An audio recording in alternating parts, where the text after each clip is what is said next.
Buenos días. Si te has decidido a estudiar y deseas convertirte en hipnoterapeuta profesional, sigue con nosotros en este bonito proyecto de estudio y aprendizaje.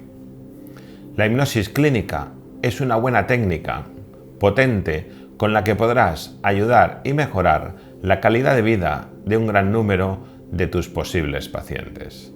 Recuerda estudiar la descripción de este vídeo, donde podrás encontrar un enlace a clases de formación sobre hipnosis, con varios ebooks, todo ello gratuito. Veamos en este vídeo cannabis, marihuana, hachís. Cannabis sativa, recordar, cannabis se escribe con 2 N, cannabis sativa, es una especie herbácea con propiedades psicoactivas, originaria de la cordillera del Himalaya en Asia. También se le denomina marihuana, cáñamo, pres o weed o ganja. Veamos la etimología de la palabra cannabis. Es el nombre científico en latín de la planta del cáñamo, que justamente proviene del latín tardío cannabum, que es una denominación del latín cannabis, que proviene del griego cannabis, con K. En latín, caña se dice canna y proviene del griego canna, con K, y del árabe gana, con G. A su vez, el epíteto sativa en latín significa cultivada. Como curiosidad, los árabes la llamaban hachís, con X, y en Jamaica se le conoce con el nombre de ganja. Cannabis sativa es la única especie del género cannabis y dentro de ella se encuadran 3 subespecies: el cannabis sativa, el cannabis sativa indica y el cannabis sativa rudelaris. Existen a su vez múltiples variantes e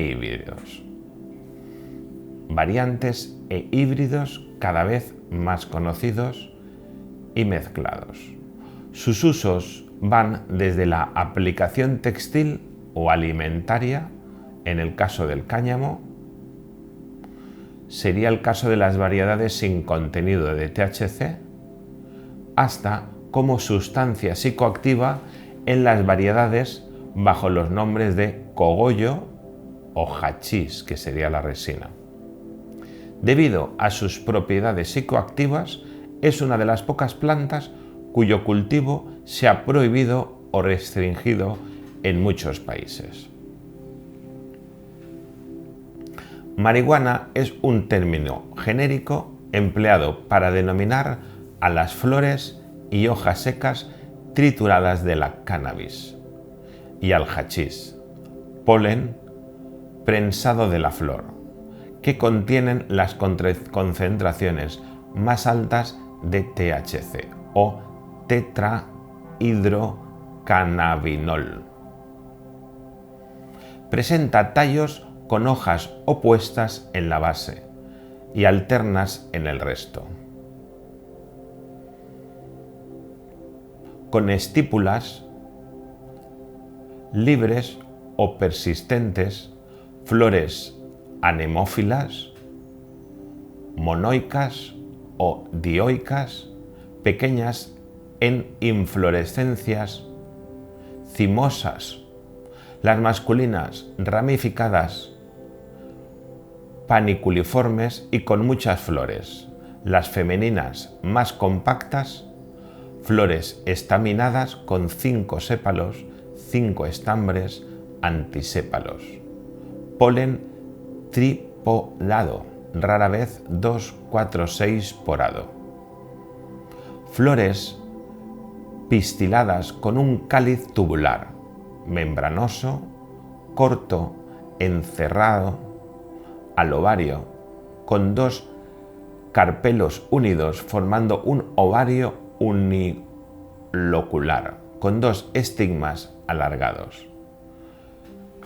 Primordios semifinales, solitarios, anatrópodos.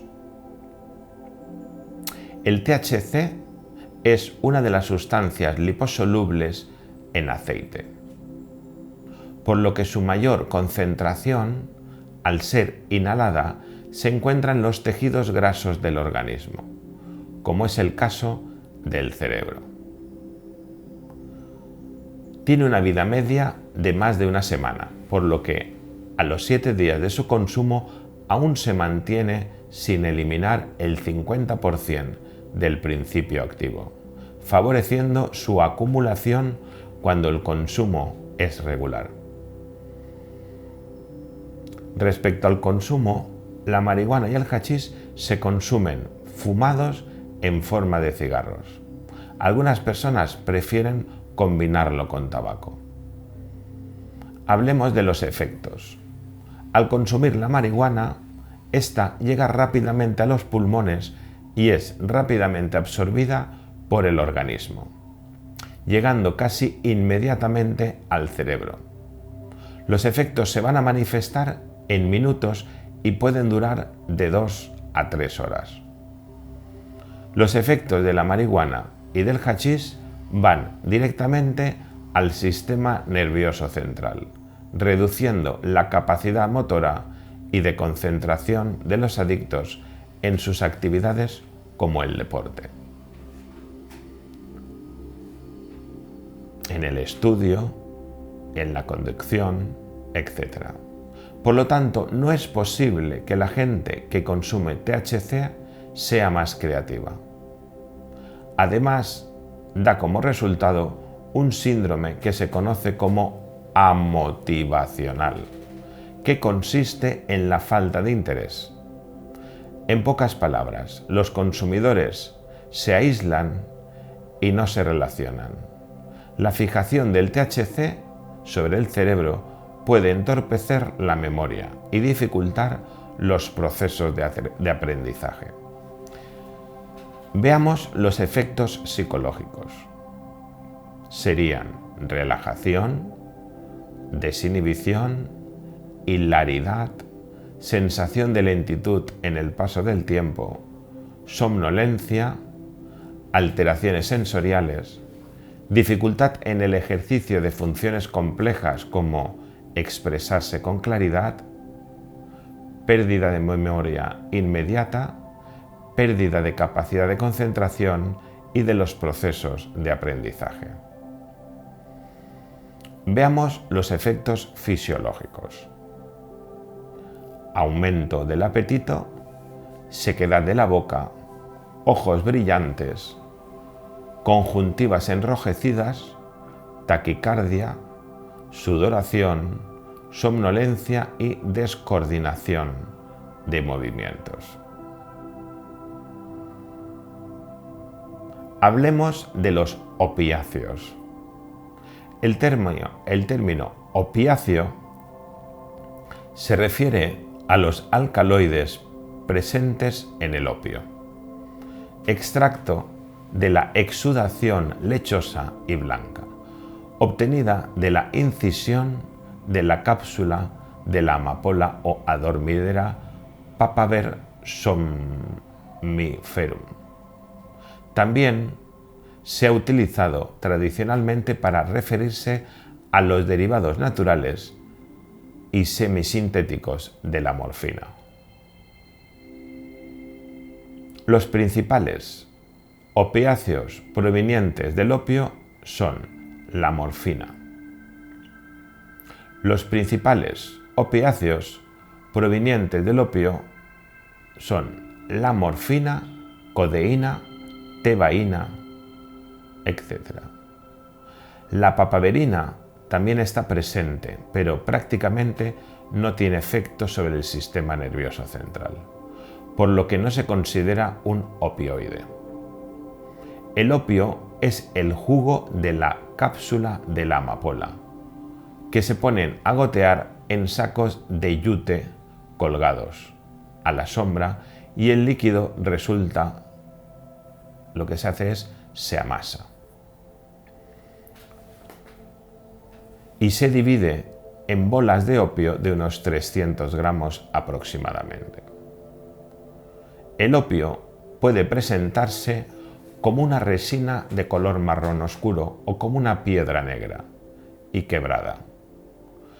La consistencia varía según el tiempo de exposición al aire y los procesos de refinación. El opio contiene más de 200 alcaloides diferentes. Entre los principales se encuentra la morfina, la papaverina y la noscapina, entre otros. A través de la historia, el opio ha sido administrado de diversas formas. Los polvos y la preparación de opio con alcohol, por ejemplo, láudanos y tinturas, se ingieren por vía oral. Cuando el opio se presenta en forma de piedra, esta se desmorona y se fuma en una pipa convencional, en cuyo fondo se asienta un poco de tabaco o marihuana para facilitar la consumación. El opio en bruto debe refinarse para transformarse en chandru antes de ser fumado en pipa. El opio carece de control de calidad como la mayoría de los tóxicos no controlados. Y este puede estar contaminado por goma arábiga, quinina, lactosa y sustancias similares.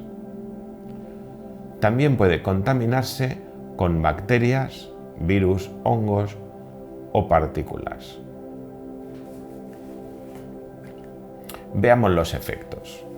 Los efectos del opio empiezan entre los 15 y los 30 minutos después de su ingestión, o entre los 3 y los 5 minutos después de ser fumado, y tiene una duración de 4 a 5 horas. Los alcaloides del opio, cuando llegan al cerebro, ocupan los receptores específicos de las endorfinas, que son neurotransmisores que produce naturalmente el cerebro.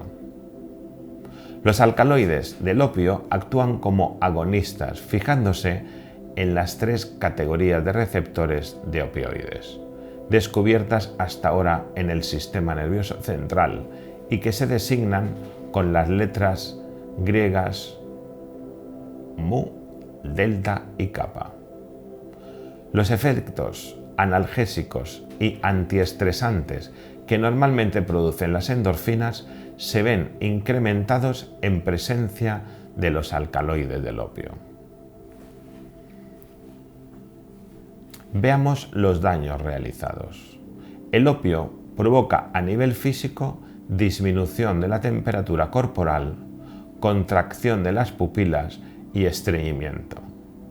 Si se abusa de él, se presenta mala asimilación de los alimentos, trastornos digestivos e insuficiencia hepática.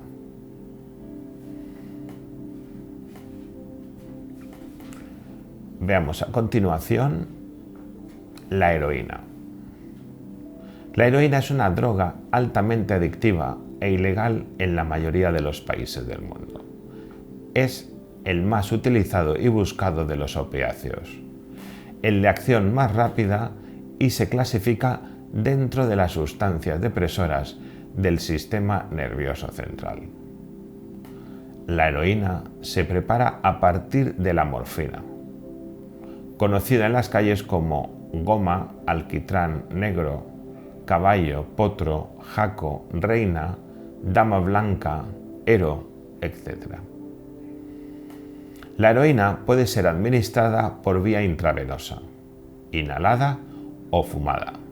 Los efectos son siempre los mismos, pero varía su intensidad y la rapidez de actuación. Inhalada, se calienta sobre un papel de aluminio y se inhalan los vapores que desprende. Inyectada, se disuelve en agua, se le adiciona un poco de ácido cítrico y con una jeringa hipodérmica se inyecta directamente en una vena. Este método es el de mayor riesgo, por el peligro de infecciones que conlleva el SIDA, la hepatitis, etc. Y la fumada. Este método es el más seguro, ya que penetra gradualmente al organismo y por tanto se puede controlar la dosis. Veamos los efectos. La heroína es una sustancia que genera una fuerte dependencia, tanto física como a nivel psicológico y de comportamiento. Los efectos de la heroína son de tipo psicológico y fisiológico.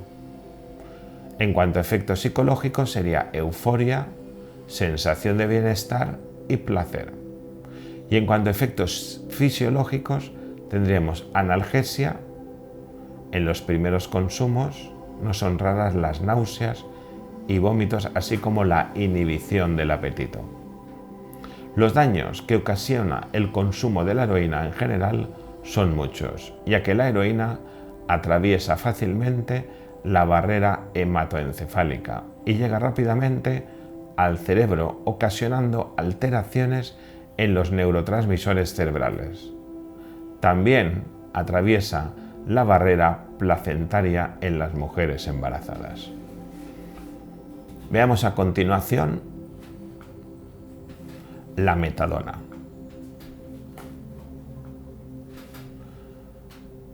La metadona es un opioide sintético desarrollado en Alemania en 1937, también llamada muñeca, chiste o jungo,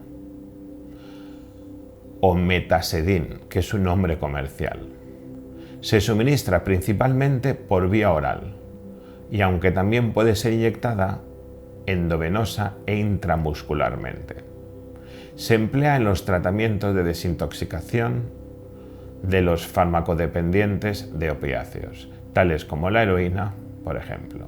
Se suministra normalmente metadona líquida en una dosis diaria en torno a 12 milímetros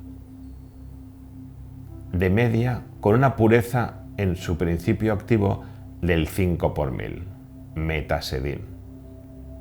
Si se administrada, actúa entre los 15 y los 35 minutos después de su ingestión y sus efectos tienen una duración entre 15 y 25 horas, aunque algunos pueden durar hasta 36 horas.